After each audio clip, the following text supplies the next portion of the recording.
So hey, what's up mga kote? It's me, Ate Mariel, at welcome sa Quadernos, where learning is the name of the game. So kung bago ka pa lamang sa aming YouTube channel, i-click mo na ang subscribe, like, and share button para may updated ka sa aming mga videos. So samahan natin si Super Kate sa panibagong araw at panibagong lesson na ating matututunan dito sa Quadernos, at ang bagong lesson natin for today is why polluted air is so dangerous. So you have learned how water and air can be polluted doon sa mga past lesson natin dun about sa rate. Dito tayo sa polluted air and how water and air are polluted. So, dito naman, bakit nga ba dangerous siya? So, should you allow the water that you use and the air that you breathe to be polluted?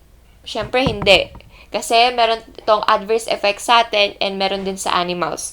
So, why polluted air is so dangerous? So, before we start our lesson, of course, meron muna tayong trivia for today. So, South Korea has the biggest drinking culture in Asia. So, this is my favorite trivias for this topics, yung about nations. I really love how trivias and facts tackles about different nations, what are their culture and their traditions, and this is one of my favorites, Korea and Japan. So if you haven't heard about this fun fact about South Korea, then here's the lowdown. Koreans love their alcohol so much so that they're beaten out every other Asian nation in the drinking scene. Based on a 2017 study conducted by the World Health Organization, South Koreans over the age of 15 drink average of 10.9 liters of alcohol in a year. They celebrate almost every holiday with soju, which is their local fermented rice drink that has 19% alcohol content. So sa mga madadalas, pumipiyok na. So sa mga madadalas na manood ng mga K-drama, you will always notice na kapag may party sila, pagtitipon, gathering, uminom sila ng soju. Kung hindi nyo pa alam yung soju, ayun yung parang green na bote. Tas yung alak nun, para lang din siyang gin dito sa atin, pero that's their local fermented rice drink. So yun, madalas ko nakikita yun sa mga Korean shops, sa mga stores dito sa atin. Makikita nyo siya, color green siya.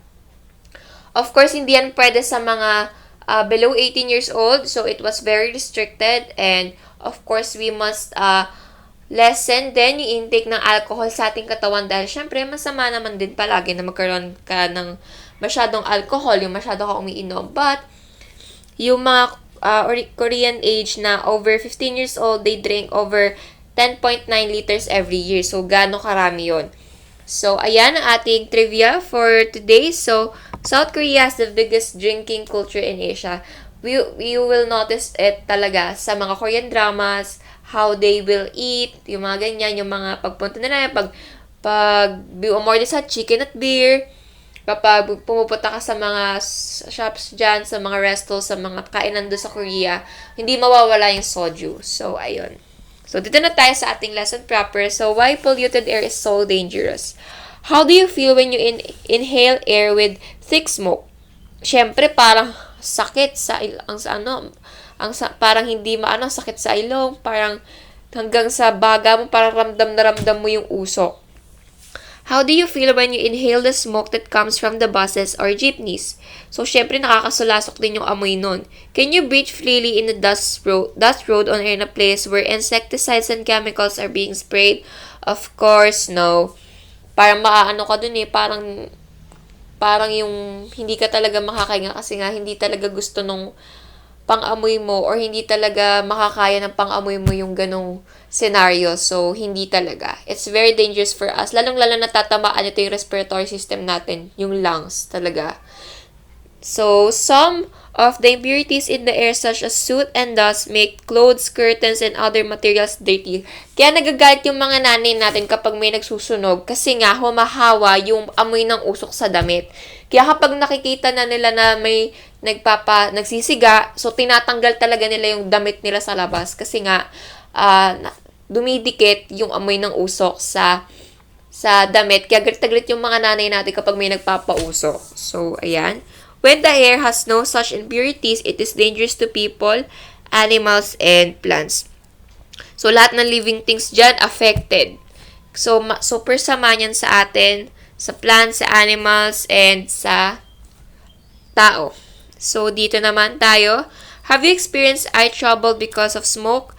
Yes, ako yes. So, kapag may usok dito sa bahay, for example, nagtitipid sila mama at papa about sa pagluluto. So, sila mama, pumupunta sila sa isa pa naming lutuan, which is ginagamitan ng apoy.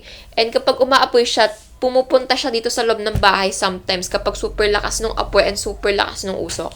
So, yung mata ko, nagluluha talaga siya. Hindi ko siya mamulat. So, ganon. Nai-irritate siya. So, have you experienced eye trouble because of smoke, dirt, tear gas, and chemicals? So, lahat naman siguro naka-experience na ng ganito. Polluted air can cause eye irritation. So, ayan, it's very dangerous for our eyes because it will irritate us. Some people cough when they inhale air with smoke or dust. Yan, isa pa yan yung kapag may naamoy ka, nakakaubo, nakakasipon.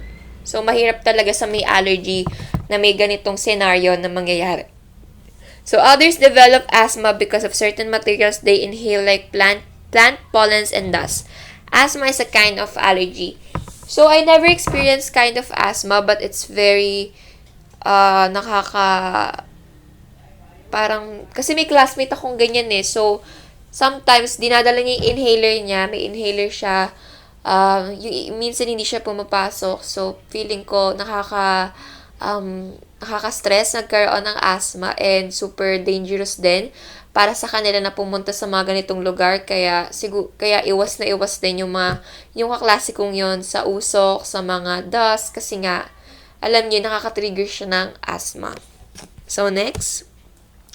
There are communities with many factories that give off fumes and harmful gases. So, of course, sa modern nating world, marami ng pabrika, and it was very sad because madami ng mga chemicals, harmful chemicals na nasa air, sa land, sa water, na nakakapanira ng environment. So, people who live in these communities breathe into much polluted air. In metropolitan Manila, the Meralco power stations have chimneys through which fumes are given up. These fumes pollute the air and its unpleasant odor bothers people. So, dito yung Meralco, siya yung number 1 source natin ng ating kuryente. So, every month, naniningil sila ng bills about sa usage natin, about sa kuryente, and yung meron sila dito mga chimneys na lumalabas yung mga parang usok kasi nga madami rin gumagamit, and sometimes nasasobran din tayo sa paggamit ng kuryente. So, kahit dyan, meron talagang nangyayari na pollution. So, polluted air is harmful to the lungs. It may even cause death among people with heart disease, tuberculosis, and pneumonia. So, yung mga may ganyang sakit, so super hirap para sa kanila na magkaroon ng polluted air. Kasi nga, ang hirap, super dumi ng hangin, hindi na siya ganun ka-fresh tulad ng dati. So, siguro kapag pumunta ka ng probinsya, mararamdaman mo pa rin yung fresh air, but not the same as before, na super fresh talaga. Super clean, super nakaka-relax, ganyan. Animals also suffer from breathing polluted air. They might die from breathing poisonous gases. So, they were very vulnerable with this type of pollution, lalong-lalo na yung mga animals dito sa land and sa himpapawid natin. Have you seen plants very busy very busy roads? Most of these plants are unhealthy. So, minsan tuyot, minsan hindi na siya lumalaki, ganyan. Their leaves are covered with thick dust and soot. Air and sunlight cannot enter their leaves. These plants die after some time. So, kapag hindi talaga siya nasa fresh air, yung space niya nasa, nasa may polluted area, so talaga magdaday yung halaman for the sometimes sa kanilang life. Siguro hindi na rin aabot ng month yun if puro polluted air na lang yung nalalanghap niya. Air pollution is dangerous to people, animals, and plants. What should you do to avoid polluting air? Of course, syempre, mahirap talaga na punta sa isang lugar na hindi ka nauusukan, yung parang wala kang usok na makikita. So, jeepneys, other vehicles are a very harmful kasi nga naglalabas sila ng maduming air, yung parang usok na kulay black. Huwag masyadong magsisiga, and if kung mag-commute na lang kayo, para mabawasan na rin yung traffic. Minsan kapag mag-commute ka, ka na lang, jeep, ganyan, bus. So, kapag may sasakyan ka, so you can handle different people, para na rin makalesen ng traffic. Kasi nga, ang hirap din. Traffic na, mausok pa. So, ayun. Quit smoking din, and of course, wag din masyadong magsiga. Mahirap yon, super nakakaano. Kaya, we must help ourselves to reduce the air pollution.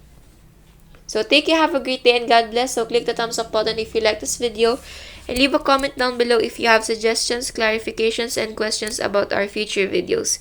So, thank you, have a great day, and God bless. See you in my next video. Bye-bye.